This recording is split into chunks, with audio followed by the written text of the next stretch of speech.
Gavumenti etaddewo obuwumbi 8 mu mwaka gw'ebyensimbi 2024-2025 okwongera okuyamba ku bayizi abakola okunoonyereza n'okutondawo emirimu emipya ebiyinza okuyamba bannayuganda mu kukulaakulanya ssaako n'okukyusa obulamu bwabwe.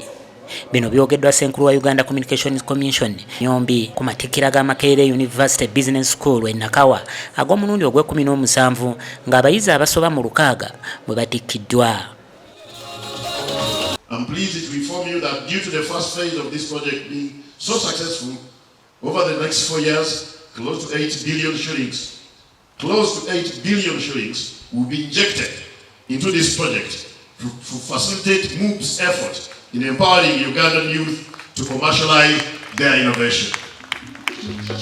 Actually, part of this being, because it was so successful and we didn't get any problem with the Mubs.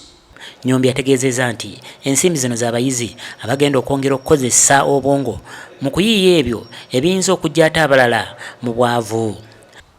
The collaboration is not going to be cut into two. One will be direct collaboration with the academia, specifically with the Mubs, and another one will be competed for. So you can, the one for the direct collaboration with Mubs, that is fait accompli.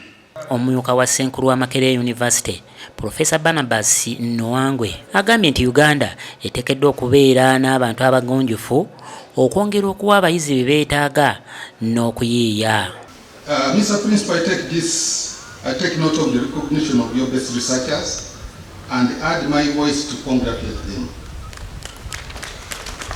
Research is the engine of academic growth for any academic staff, and for one to advance in the academia and remain relevant in the community.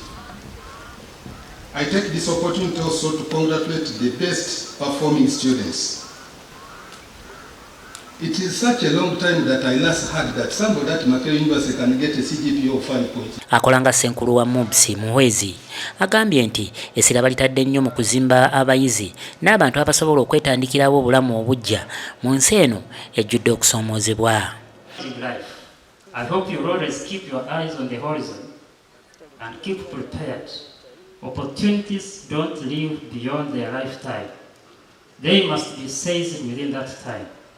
Don't miss an opportunity because it has found you unprepared. And I advise you to keep relevant, to read widely. You know, if you don't read, you can even forget English.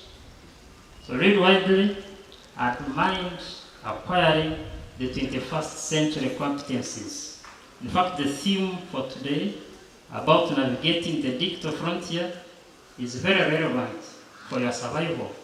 Please listen to the presenter. You are now educated. However, never let your education stand in your way for learning. You should always leave room for learning.